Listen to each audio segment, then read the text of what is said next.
যেহেতু মানুষ, মানসিক চাপ আমাদের থাকবেই। মানসিক চাপটা সৃষ্টি হয় মনের অসুস্থতা থেকেও। মনের অসুস্থতা মানে কিন্তু বড় কোনো মরণ ব্যাধি না, তবে মনের অসুস্থতাকে অবহেলা করাটাও মারাত্মক ভুল। মন খারাপ হলে, মনে শান্তি না থাকলে, মনের চাওয়া পূরণ না হলে মানসিক চাপ বাড়ে। তবে এই মানসিক চাপ নিয়ন্ত্রণের অনেক উপায় আছে। মনকে সুস্থ রাখতে বর্তমানে নানান ধরনের চিকিৎসাও আছে। আমাদের দরকার শুধু সচেতন হওয়া। দর্শক, মনের কথা অনুষ্ঠানের আজকের পর্বের বিষয় মানসিক চাপ ও মাথা ব্যথা। গুরুত্বপূর্ণ এই বিষয়টি নিয়ে বিশদ আলোচনা করতে স্টুডিওতে আমন্ত্রণ জানিয়েছি একজন মনোরোগ বিশেষজ্ঞকে। আমাদের সাথে আছেন ডক্টর মোহাম্মদ সাইদ এনাম, সহযোগী অধ্যাপক, মানসিক রোগ বিভাগ, এমএজি ওসমানী মেডিকেল কলেজ ও হাসপাতাল, সিলেট। স্যার, আসসালামু আলাইকুম, কেমন আছেন? ওয়ালাইকুম আসসালাম। জি, ভালো। আপনাকে স্বাগতম আমাদের আজকের অনুষ্ঠানে। আমরা স্যার যে বিষয়টা নিয়ে আজকে কথা বলছি, মানসিক চাপ ও মাথা ব্যথা। তো প্রথমে যদি জানতে চাই যে মানসিক চাপ কি এবং এটার সাথে মাথা ব্যথার সম্পর্কটা কেমন? ধন্যবাদ, চমৎকার প্রশ্ন। মানসিক চাপ বলতে বোঝায় এটা আমাদের একটি রেসপন্স, মনোদৈহিক রেসপন্স। অর্থাৎ কোনো একটি কারণে যদি আমাদের মধ্যে কোনো ধরনের চিন্তা, বেশি চিন্তা বা কোনো ধরনের চাপ অনুভূত করি, যেটা আমি বলতে পারছি না, সেটা মনের মাধ্যমে প্রকাশ হয়। এই মনের মাধ্যমে যে চাপটা প্রকাশ, সেটাই হলো মানসিক চাপ। জি, এটার সাথে মাথা ব্যথার সম্পর্কের জায়গাটা আমরা কি আসলে খুব কমন দেখে থাকি কিনা? অবশ্যই। মাথা ব্যথা মূলত দুই রকমের, প্রাইমারি হেডেক এবং সেকেন্ডারি হেডেক। প্রাইমারি হেডেক হলো যে মাথা ব্যথাগুলোর কারণ আমরা জানি না। এই প্রাইমারি হেডেকের শতকরা 90% হলো মানসিক চাপ।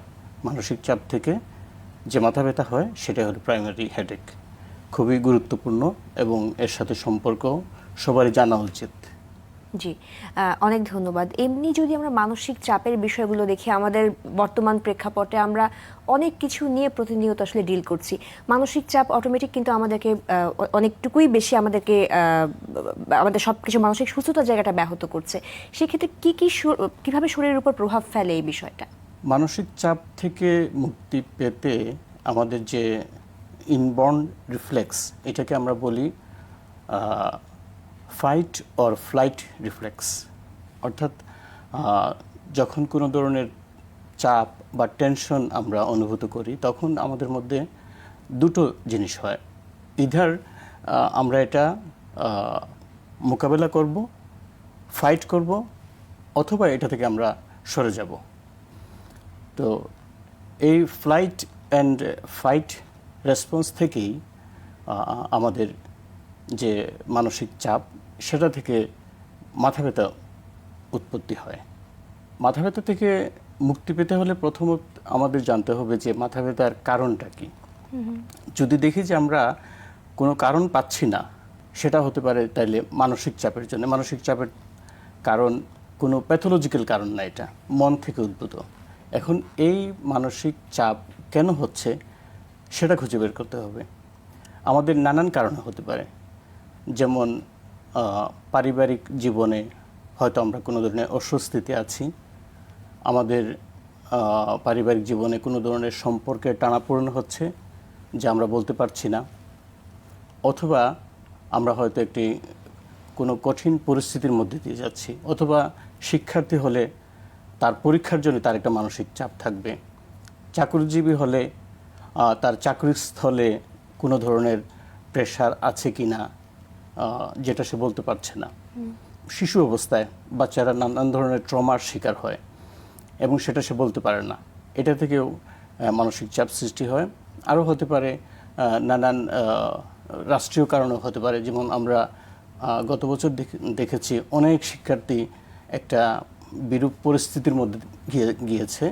তো সেটা থেকেও, এরকম পরিস্থিতি থেকেও মানসিক চাপ সৃষ্টি হতে পারে।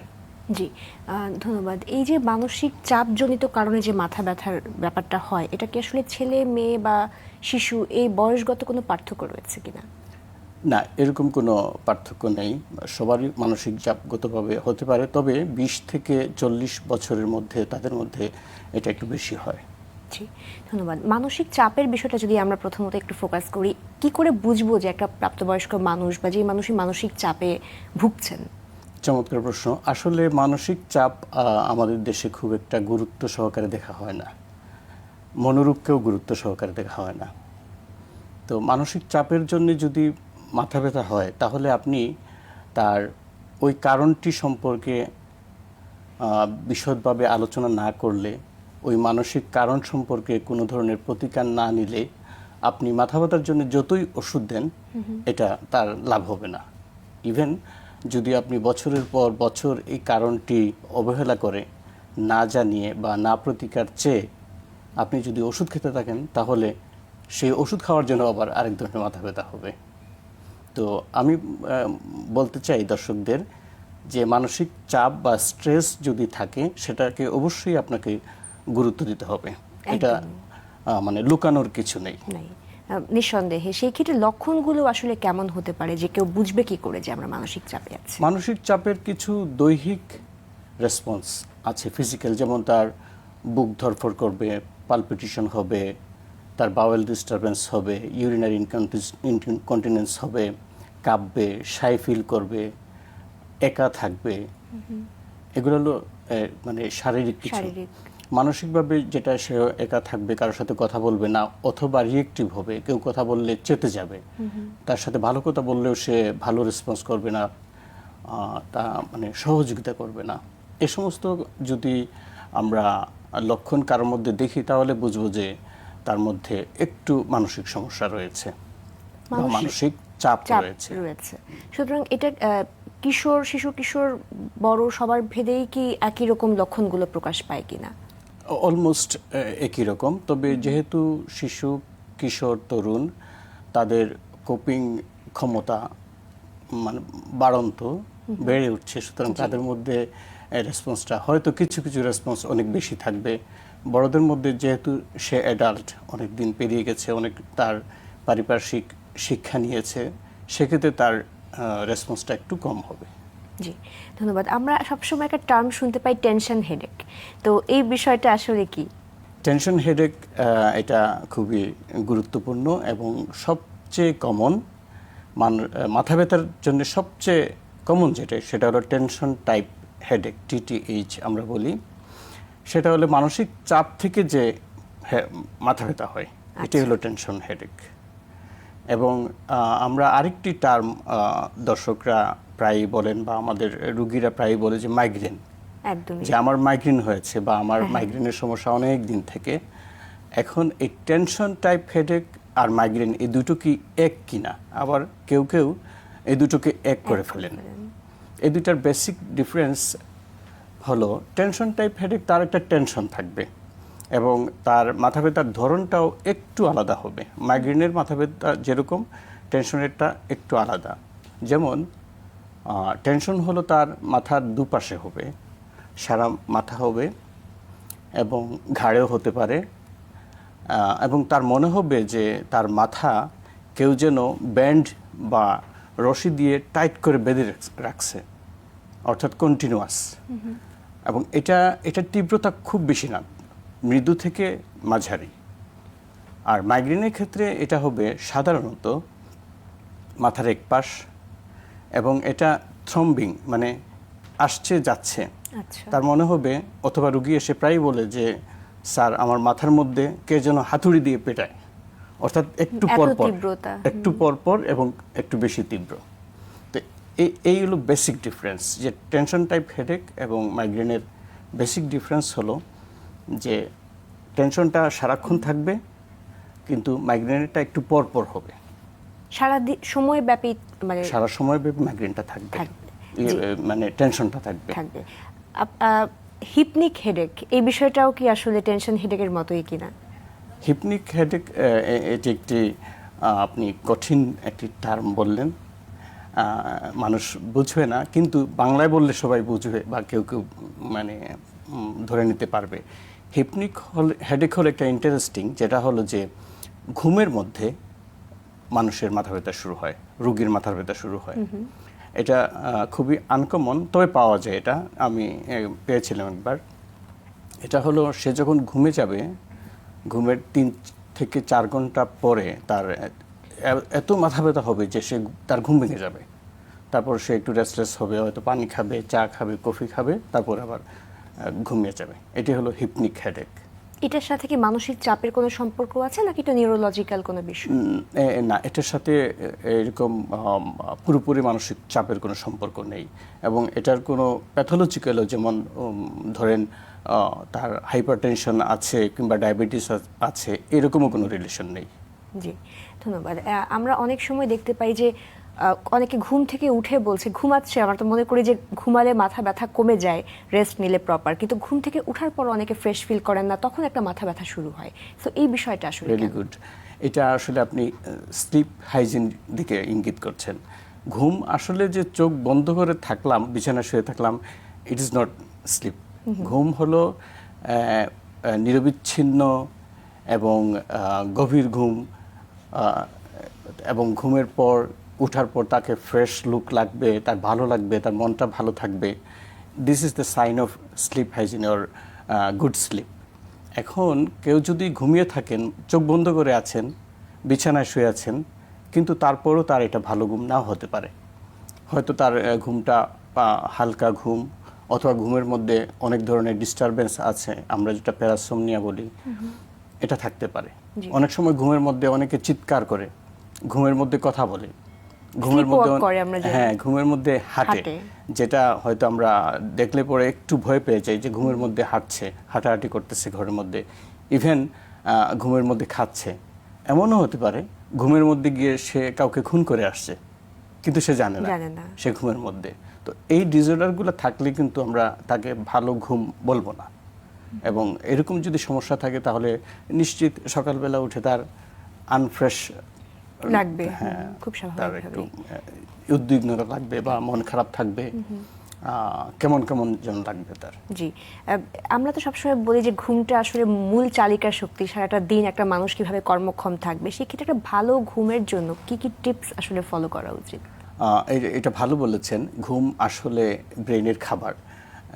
একটু ভেঙে বললে, যেমন ধরেন আমরা ল্যাপটপ, ডেস্কটপ এগুলো ইউজ করি, তো এটা যদি আমি সারাদিন ইউজ করি, দিনের পর দিন, মাসের পর মাস, উইদাউট বিরতিহীনভাবে, একদমই উইদাউট স্টপ, তাহলে এটারও একটা ক্ষয় আছে এবং এটা বেশি হবে, এটার স্থায়িত্ব কমে যাবে। তদ্রূপ আমাদের ব্রেনের খাবার হলো ঘুম। আমাদের ব্রেনের সুন্দর কাজকর্ম গুছিয়ে করা, মনে রাখা, এভরিথিং নির্ভর করে আমাদের ভালো ঘুমের উপরে, এবং ঘুমের মধ্যে আমাদের মেমোরি সেন্টার সুগঠিত হয়। এই জন্য আমরা বলি যে পরীক্ষার আগের রাত্রে বেশি করে ঘুমাতে। আচ্ছা, এখন আমরা উল্টো দেখি যে রাত জেগে পড়াটাকে বেশি প্রায়োরিটাইজ করা হয়। এটা অবশ্যই কমিয়ে ফেলতে হবে। রাত জেগে পড়ার অভ্যাসটা খুবই খারাপ অভ্যাস। এটা কিছু ক্ষেত্রে হয়তো সাময়িক উপকার পাওয়া যেতে পারে, কিন্তু আলটিমেটলি রাতের পর রাত যদি কেউ অঘুমা কাটিয়ে পড়াশোনা করে, তাহলে একসময় তার মেমোরি ডিস্টার্বড হবে, সে পড়াশোনায় ভালো রেজাল্ট করতে পারবে না।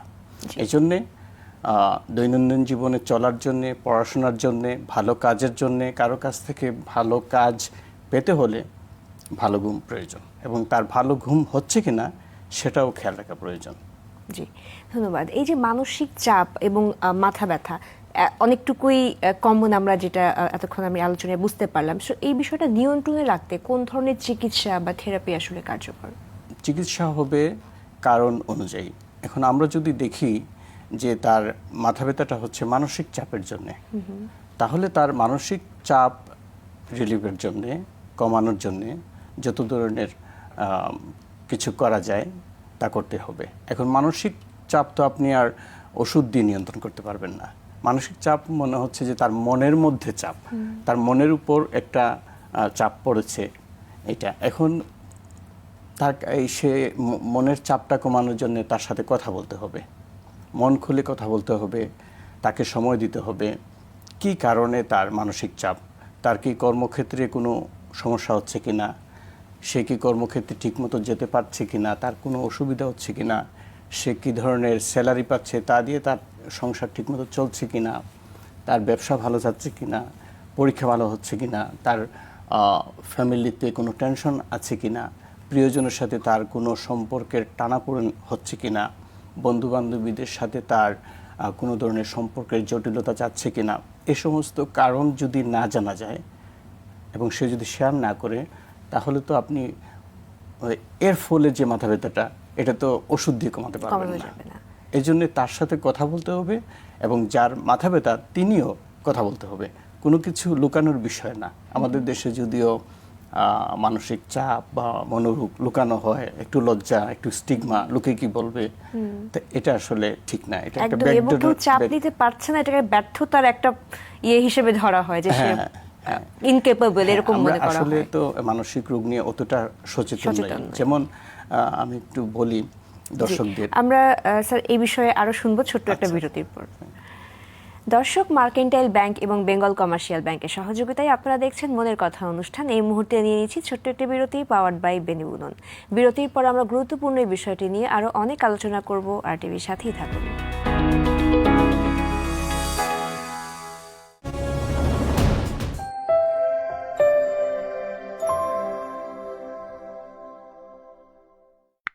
মানুষের জীবন কি গল্পের মতো?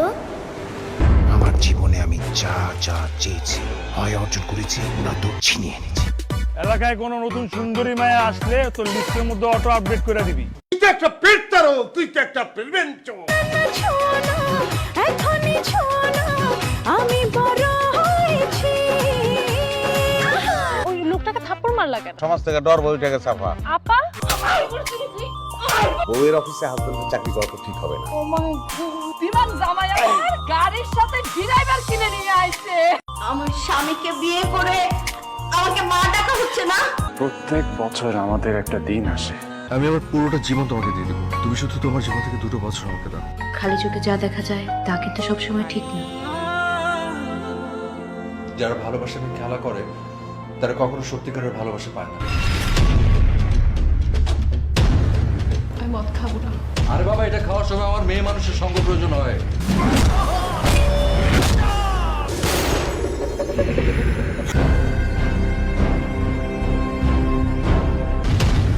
হয় মারতে হবে, নয়তো মরতে। খেলতে হবে সবাইকে।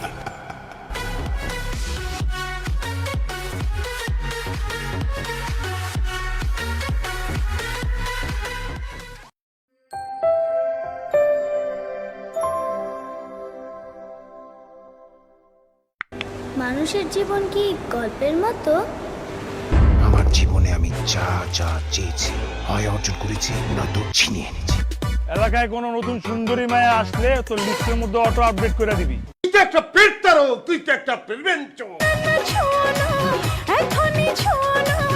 আমি বড় হয়েছি। ওই লোকটাকে থাপ্পড় মারলা কেন? সমাজ থেকে ডর বইটাকে চাপা। আপা, বউয়ের অফিসে হাজবেন্ডের চাকরি করা তো ঠিক হবে না। ও মাই গড, বিমান জামাই আমার গাড়ির সাথে ড্রাইভার কিনে নিয়ে আইছে। আমার স্বামীকে বিয়ে করে আমাকে মা ডাকা হচ্ছে না? প্রত্যেক বছর আমাদের একটা দিন আসে, আমি আমার পুরোটা জীবন তোমাকে দিয়ে দেবো, তুমি শুধু তোমার জীবন থেকে 2 বছর আমাকে দাও। খালি চোখে যা দেখা যায় তা কিন্তু সবসময় ঠিক না। যারা ভালোবাসাকে খেলা করে তারা কখনো সত্যিকারের ভালোবাসা পায় না। আমি মদ খাবো না। আরে বাবা, এটা খাওয়ার সময় আমার মেয়ে মানুষের সঙ্গ প্রয়োজন হয়।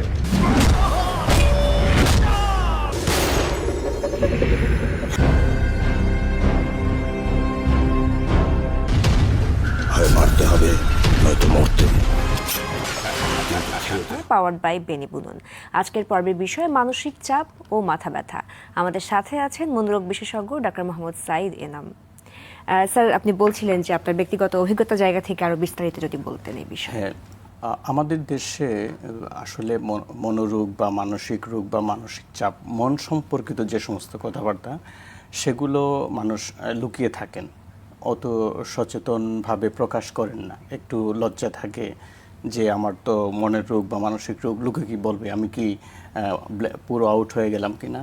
কিন্তু আপনি যদি বহির্বিশ্বের দিকে তাকান, যে সমস্ত দেশগুলো বিশ্বকে লিড দিচ্ছে বা যারা খুবই শিক্ষিত, যারা জ্ঞানে বিজ্ঞানে এগিয়ে আছে, তাদের দেশে দেখবেন এই রোগের উপরে বা এই টপিকসের উপরে, এই সাবজেক্টে খুব বেশি গুরুত্ব দেয়। আপনি বুঝবেন, আপনি মানে শুনলে অবাক হবেন যে ইংল্যান্ডের জনসংখ্যা প্রায় 9 কোটির মতো, 8-9 কোটি। তাদের সাইকিয়াট্রিস্ট 10,000, 10,000।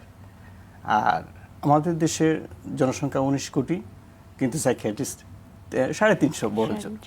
তার মানে মানে মনোরোগের সচেতনতায়, মনোরোগের চিকিৎসায় আমরা অনেক পিছিয়ে, এবং এর একমাত্র কারণ হলো যে সচেতনতার অভাব এবং একটা স্টিগমা। মানে মনোরোগ হলে, মানসিক রোগ হলে সে একটু লজ্জা পায় যে কে কি মনে করবে। তো এটা তো আসলে লজ্জার বিষয় না।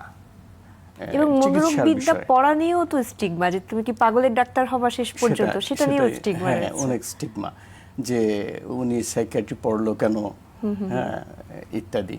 তো এইগুলা থেকে আসলে আমাদেরকে বেরিয়ে আসতে হবে, এই সমস্ত ব্যাকডেটেড চিন্তা ভাবনা থেকে।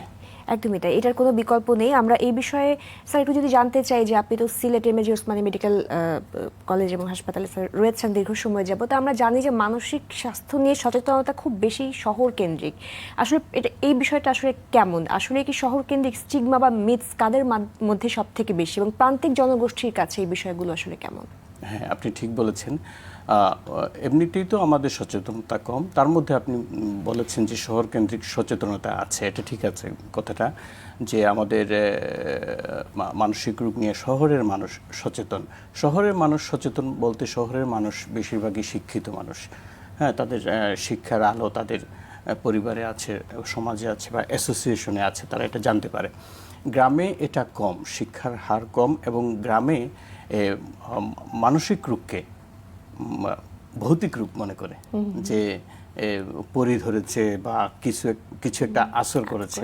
হ্যাঁ, আসরটা যদিও মনে হয় সিলেটি শব্দ নাকি, না, এটা সব জায়গাতেই গ্রামাঞ্চলে কমন। হ্যাঁ, মনে করে যে তার মধ্যে উপরি কোনো কিছু ইয়ে করেছে, হ্যাঁ, ভর করেছে। এই জন্য তারা মানে উপরি চিকিৎসা, কবিরাজ, তান্ত্রিক বা মানে বিভিন্ন ভণ্ড ইত্যাদি ইত্যাদি আছে।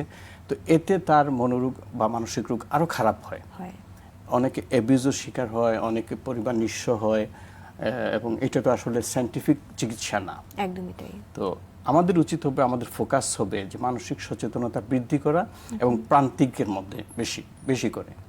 জি জি, অনেক ধন্যবাদ। আমরা যদি আবার আমাদের বিষয়ে ফেরত আসি, যে মানসিক চাপ এবং মাথা ব্যথা নিয়ে আমরা যে বিষয়টা বলছিলাম, যে ওষুধ ছাড়াও কি আর কোনো প্রাকৃতিক এবং বিকল্প পদ্ধতি আছে কিনা যে এই ধরনের মাথা ব্যথা কমানো সম্ভব? কারণ ওষুধ সম্পর্কে মানুষের মাঝে অনেক ধরনের স্টিগমা আছে, বিশেষ করে মানসিক রোগের ওষুধ সম্পর্কে।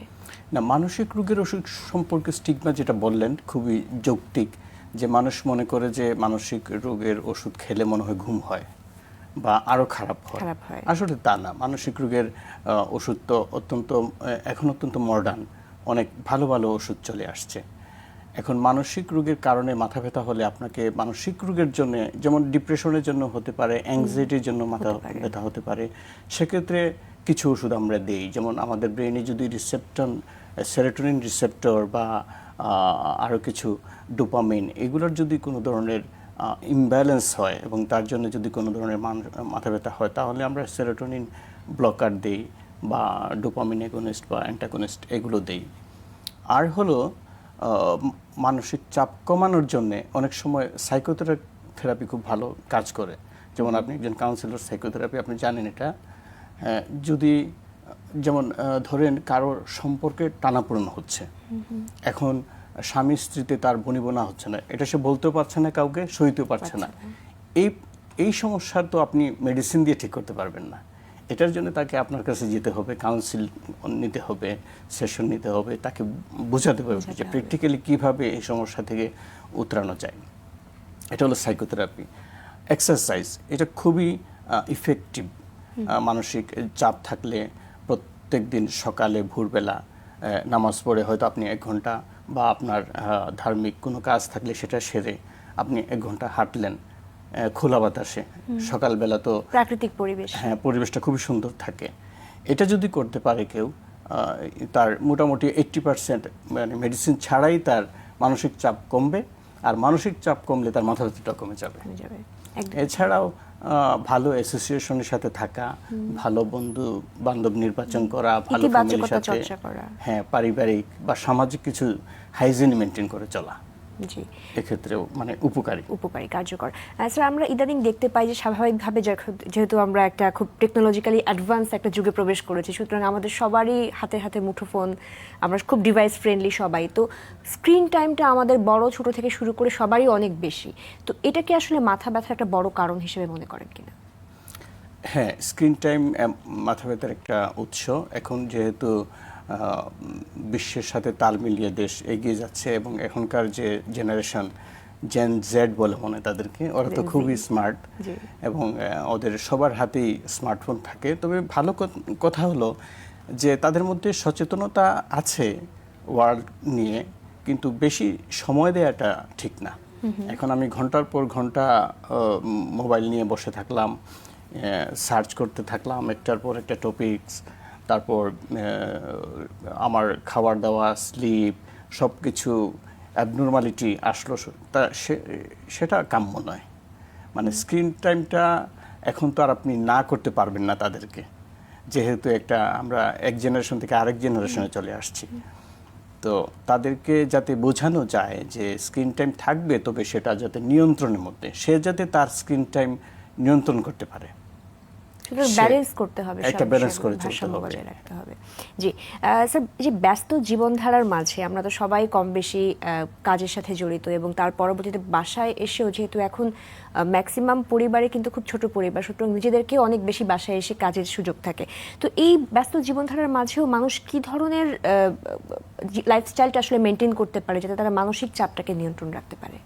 আসলে মানসিক লাইফস্টাইল যত ইজি করা যায় এবং যত সহজভাবে চালানো যায়, পরিচালনা করা যায়, সেটাই উত্তম। কোনো ধরনের কমপ্লিকেসিতে না জড়ানো এবং একসাথে অনেক প্ল্যান নিয়ে আগানো, দিনে অনেকগুলা পরিকল্পনা করে তারপরে একটা করতেই থাকে, এই ধরনের না। আপনার দিনটাকে সাজাতে হবে। আপনার 12 ঘন্টার দিনকে আপনি সাজাবেন। আপনার নাস্তার টাইম থাকবে, আপনার গল্পের টাইম থাকবে, আপনার কাজের একটা টাইম থাকবে, সব কিছু একটু রুটিন মেনে চলতে হবে। Without routine one can success in anything. কিছুতেই রুটিন ছাড়া আপনি কোনো সফলতা আনতে পারবেন না। তো সকালে উঠেই আপনার একটা রুটিন থাকবে এবং যেটা আপনি প্রতিদিন ফলো করার চেষ্টা করবেন, মাসে ফলো করার চেষ্টা করবেন। জি, অর্থাৎ সারাদিনের একটা কর্ম পরিকল্পনা আমাকে করে ফেলতে হবে যে আমি কি কি করব সেই বিষয়গুলো। কর্ম পরিকল্পনাটা মানে সাধ্যের মধ্যে থাকতে হবে আবার সেটা। একদমই তাই। আমরা অনেক সময় দর্শকরা জানতে চান যে আমাকে ডক্টর মানে অনেকেই বলে, আমরা খুব উপদেশ দিয়ে ফেলি টেনশন করো না, কিন্তু টেনশন যে করব না, কি করে করব না, কি করে এখান থেকে মুক্তি পাওয়া যায়, এই ক্ষেত্রে মেডিটেশন বা রিল্যাক্সেশন এগুলোর কি আসলে ভূমিকা, এগুলো কেমন? মেডিটেশন দিয়ে টেনশন দূর করা যায়। মেডিটেশন এটা রিল্যাক্সেশন, মাইন্ড থেরাপি এবং রিলিজিয়াস থেরাপি, রিলিজিয়াস অ্যাক্টিভিটিও কিন্তু এক ধরনের ভালো সাইকোথেরাপি, খুব ভালো কাজ হয়। তো এর মাধ্যমে মানসিক চাপ নিয়ন্ত্রণ করা যায় মেডিটেশনের মাধ্যমে। মেডিটেশনের ধরনগুলো যদি আমরা একটু স্যার বলেন, কারণ আমরা মনে করি মেডিটেশন মানে হয়তো আমাকে সেই পাহাড়ের চূড়ায় বা এমন কোনো জায়গায় আয়োজন করে যেতে হবে, কিন্তু আমরা তো কর্মব্যস্ত সময়ের মধ্যে ছোট ছোট করে আমরা মেডিটেশনগুলোকে প্র্যাকটিস করতে পারি। ধরনগুলো আসলে কেমন? না, এটা ঠিক না। মেডিটেশন মানে যে আমি একদম অস্তাচল সমুদ্রে গিয়ে বসে আছে একদম, এরকম না। মেডিটেশন আপনি সব জায়গায় করতে পারবেন, আপনার কর্মক্ষেত্রে করতে পারবেন, আপনার টেবিলেও করতে পারবেন। এটা হলো জাস্ট মনটাকে একটু রিল্যাক্স করা, একটু জোরে জোরে নিঃশ্বাস নেওয়া, চোখটা বন্ধ করে রাখা, কি প্ল্যান করছেন বা কি করেছেন এটা একটু চিন্তা ভাবনা করা এবং কত সহজে কত সুন্দরভাবে সেটা পরিচালনা করতে পারবেন এটা। আর হলো যে ভুলটা হয়ে গেছে, হয়তো একটু আগে আমার একটা ভুল হয়ে গেছে, এটা নিয়েও অতিরিক্ত চিন্তা না করা, হয়ে গেছে ঠিক আছে, সময় আছে, এটা কারেকশন করে নেব। এটাই হলো মূল ফোকাস মেডিটেশনের, এবং এটার জন্যে কোথাও যেতে হয় না বা কোনো একটা স্পেসিফিক মানে ক্লাসের মতো বা ওই যে মানে রুটিন ওরকম কোনো কিছু না। স্যার, অফিস বা পড়াশোনার চাপজনিত যেই মাথা ব্যথা বা মানসিক চাপ, এটা প্রতিরোধে কি পরামর্শ দিবেন? শিক্ষার্থীদের মাঝে আমরা এখন অনেক বেশি দেখতে পাই, একাডেমিক প্রেশার যেহেতু অনেক বেশি হাই। হ্যাঁ, অফিস এবং পড়াশোনা এটা আসলে এটার মানসিক চাপ তৈরি হয় টার্গেট থেকে, ধরুন আপনি শিক্ষার্থীকে বা আপনার ভাইকে বা বোনকে বলে দিলেন যে তোমাকে গোল্ডেন এ প্লাস পেতেই হবে, তোমাকে ডাক্তার হতেই হবে বা ইত্যাদি ইত্যাদি, অথবা অফিসে একজন কলিগকে বা একজন আপনার অধস্তন কর্মকর্তাকে বলে দিলেন যে এটা নিতেই হবে, এটা টার্গেট করতেই হবে। এটা বললে তার মধ্যে অটোমেটিক একটা মানসিক চাপ চলে আসলো। এই জিনিসটা করা যাবে না। শিক্ষার্থীকে বলতে হবে পড়াশোনা জ্ঞান অর্জনের জন্য, এবং তার স্পেসিফিক যে পেতেই হবে এরকম না। সে যদি নিয়ম মতো পড়ে, যেভাবে সবাই পড়ে আসছে, সে যদি সেভাবেই পড়ে, সেতে ভালো রেজাল্ট করবে। তার একটা নিয়ম কানুন। এবং অফিসের ক্ষেত্রে, চাকরি ক্ষেত্রেও তার গোলটা, তার টার্গেটটা থাকবে তার সাধ্যের মধ্যে। তার তার সে যেভাবে শিখে আসছে, তার মধ্যে যে নলেজ, অভিজ্ঞতা আছে, এটার অনুযায়ী তার টার্গেটটা নির্ধারণ করে দিতে হবে, অথবা সে নির্ধারণ করবে। জি, ধন্যবাদ স্যার। যারা দীর্ঘদিন যাবৎ মানসিক চাপ এবং মাথা ব্যথায় ভুগছেন কিন্তু চিকিৎসা নিচ্ছেন না, তাদের প্রতি আপনার কি পরামর্শ থাকবে? চমৎকার প্রশ্ন, গুরুত্বপূর্ণ। প্র্যাকটিক্যালি একটা বলি, আমার কাছে গত সপ্তাহে একজন ভদ্রমহিলা আসছেন। তো উনি এসে বললেন যে ওনার মাথা ব্যথা 2 বছর থেকে, এবং খুব একটা বেশি না, অল্প অল্প মাথা ব্যথা হয়। তো উনি সেলফ মেডিকেশন করেন, মানে প্যারাসিটামল, আইবুপ্রোফেন এগুলো কিনে খান, কিন্তু যেহেতু 2 বছর হয়ে গেল কমে নাই, তো আমার কাছে আসছেন আর কি। তো এই হিস্ট্রিটা দেখে আমি ওনাকে আনুষঙ্গিক ক্লিনিক্যাল এক্সামিনেশন করে আমার একটু সাসপেক্ট হলো যে কী ব্যাপার। মেডিসিন তো তিনি নিচ্ছেনই, যতটুকু তার প্রয়োজন ঠিক আছে, এবং তার মধ্যে এমন কোনো ধরনের মানসিক চাপও নেই যে তার এই মাথা ব্যথা কেন। তো সেজন্য আমি তাকে বললাম যে আপনি একটা সিটি স্ক্যান করে নিয়ে আসেন, এবং আরও আনুষঙ্গিক যেগুলো দরকার। তো সিটি স্ক্যান আনার পর আমি বেশ অবাক হলাম, বেশ বড় একটি টিউমার তার ব্রেনের মধ্যে। তো এটা হলো মেনিনজিওমা বলে। তো দর্শকের প্রশ্ন আসতে পারে যে তার যে এত বড় টিউমার, এটা কেন প্রকাশ হয় নাই, অন্য কোনো সিমটম নাই কেন? তো টিউমারটা এইরকমই আর কি, যে এটা অল্প মাথা ব্যথা করে এবং দীর্ঘদিন থাকে, আননোটিসড হয় আর কি। এবং অনেক ক্ষেত্রে এই ধরনের মেনিনজিওমা অন্য কোনো পরীক্ষা নিরীক্ষা করতে গিয়ে পাওয়া যায়। আচ্ছা, যেমন হয়তো তার অন্য একটা সমস্যা, এর জন্য সিটিজেন করতে হচ্ছে, দেখা গেল যে বিশাল বড় একটি টিউমার। তো এই জন্য মানসিক মানে ব্যথাকে গুরুত্ব দিতে হবে, যত অল্প হোক, যত কম হোক।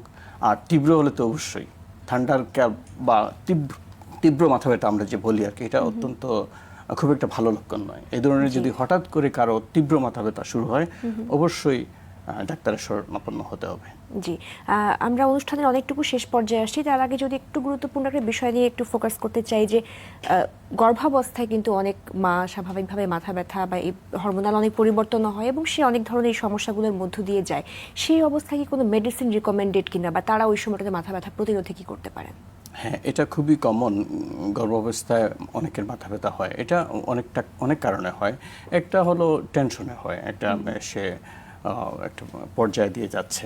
আরেকটা হলো যে গর্ভাবস্থায় নানা রকমের হরমোনাল ইমব্যালেন্স হয়, শরীরের উপর আলাদা একটা প্রেশার পড়ে। তো এক্ষেত্রে যদি কারো মাথা ব্যথা হয়, তাহলে অবশ্যই আমি বলবো যে সেলফ মেডিকেশনে না যাওয়া, চিকিৎসকের শরণাপন্ন হওয়া। আমাদের উপজেলা হেলথ কমপ্লেক্স আছে, অথবা প্রাইভেট সাইকিয়াট্রিস্ট আছেন, নিউরোলজিস্ট আছেন, যার কাছে হয় একবার অন্তত যাওয়া উচিত তার। আর সেলফ মেডিকেশন এই সময়ে প্রেগন্যান্সিতে না করাই ভালো। জি, অনেক ধন্যবাদ। আমরা অনুষ্ঠানের একেবারে যেহেতু শেষ পর্যায়ে চলে এসেছি, সর্বশেষ দর্শকদের উদ্দেশ্যে যদি কিছু বলে শেষ করতেন। দর্শকদের ধন্যবাদ। মাথা ব্যথা এবং মানসিক চাপ নিয়ে তো সবাইকে বলবো যে মনের মধ্যে যদি কোনো চাপ থাকে, এটা লুকানোর বিষয় না, শেয়ার করার বিষয়। আপনি শেয়ারের মাধ্যমেই আপনি আপনার মানসিক চাপকে অতিক্রম করতে পারবেন। সবার জন্য শুভকামনা। অনেক ধন্যবাদ, ভালো থাকবেন। ধন্যবাদ আপনাকে। দর্শক, মন যেহেতু আছে, মানসিক চাপ থাকবে, কিন্তু সেটা নিয়ন্ত্রণও শিখতে হবে। এবং যদি আপনি দেখেন যে এটা আপনার পক্ষে নিয়ন্ত্রণ করা সম্ভব হচ্ছে না, তাহলে দেরি না করে অবশ্যই একজন মনোরোগ বিশেষজ্ঞের শরণাপন্ন হবেন। এবং মানসিক সমস্যাজনিত বা মানসিক চাপজনিত মাথা ব্যথাও কিন্তু অনেকটুকুই বেশি, এবং এটা সাধারণ অনেক কমন সিমটমের মাঝেও আমরা দেখে থাকি। সেই বিষয়ে আজকে আমাদের আলোচনা ছিল। সুতরাং মাথা ব্যথা অল্প, মৃদু বা তীব্র যেটাই হোক না কেন সেটাকে অবশ্যই গুরুত্ব সহকারে নিয়ে চিকিৎসকের শরণাপন্ন হতে হবে। দর্শক, আজকের মতো বিদায় নিচ্ছি মার্কেন্টাইল ব্যাংক এবং বেঙ্গল কমার্শিয়াল ব্যাংক নিবেদিত RTVর মনের কথা অনুষ্ঠান থেকে, পাওয়ার্ড বাই বেনি বুনন। সবাই ভালো থাকুন, সুস্থ থাকুন, দেশকে ভালোবাসুন আর অবশ্যই নিজেকে মাদক মুক্ত রাখুন।